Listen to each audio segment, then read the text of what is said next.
مولا علی فرماتے ہیں قرآن مجید کی ایک واحد آیت ایسی ہے جس کا فقط عامل میں ہی ہوں. وہ آیت کون سی ہے؟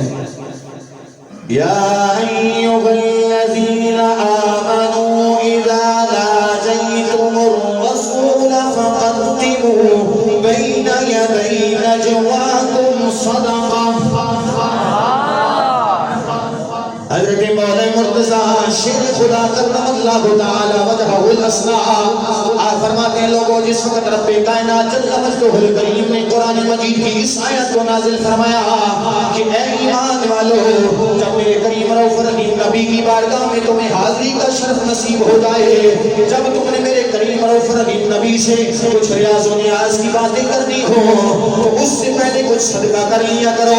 مولا علی فرماتے ہیں لوگوں سنو، جس وقت یہ آیت کریمہ نازل ہوئی میں سرکار کی خدمت اقدس میں موجود تھا. سرکار نے یہ پیغام مجھے سنایا. جب میں نے یہ پیغام سنا میری جیب میں ایک درہم موجود تھا. میں نے اسے درہم برائے خدا میں صدقہ کیا اور مصطفیٰ کی بارگاہ میں 10 سوال پیش کر دیے.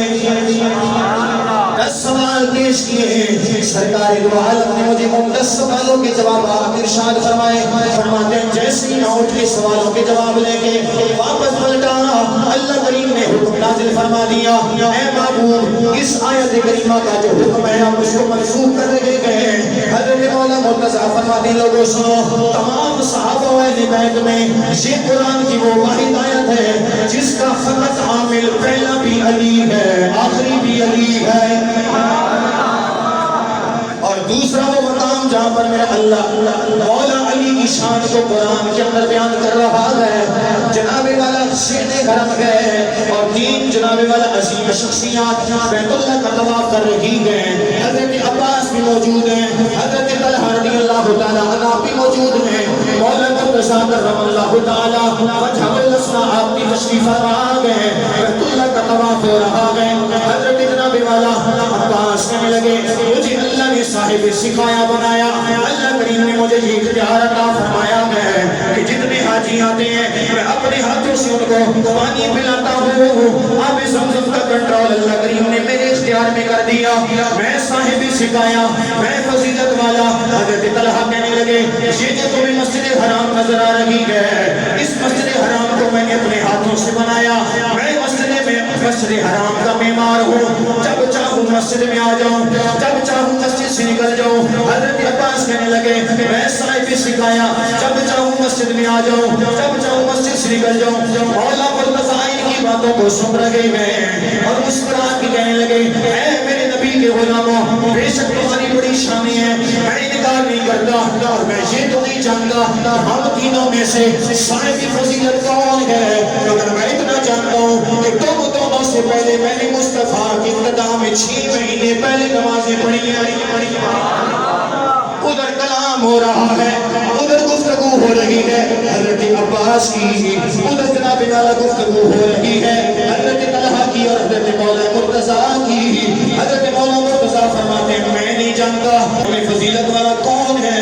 اللہ کریم نے وحی نازل فرمائی، گویا پیغام بھیج دیا اے علی تم کہتے ہو تو میں نہیں جانتا کہ ہم میں فضیلت والا کون ہے، میں خدا بتاتا ہوں کہ تم میں فضیلت والا کون ہے. فرمایا میں بتاتا ہوں تم میں سے فضیلت والا کون ہے. اللہ کریم نے آیت نازل فرما دی اجعلتم سقایۃ الحاج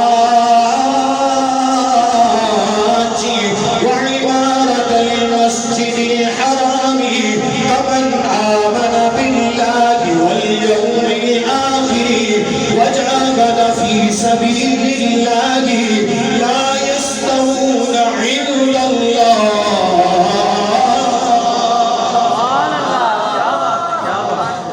تم بتاتے ہو صاحب سکایا کو اور تم بتاتے ہو مسجد حرام کے معمار کو اس جیسا. کس جیسا؟ فرمایا علی جیسا. فرمایا لا یستوون عند اللہ، علی کا کوئی جوڑ نہیں ہے. علی کا سارے بولو علی کا، پھر بولو علی کا کوئی جوڑ نہیں ہے. تیسرا قرآن مجید کا وہ مقام جہاں اللہ کریم نے اپنے محبوب کے لاڈلے صحابی جناب مولا مرتضیٰ کی شان کو بیان کیا. اللہ کا قرآن اعلان کرتا ہے وَيُطْعِمُونَ الطَّعَامَ عَلَىٰ حُبِّهِ مِسْكِينًا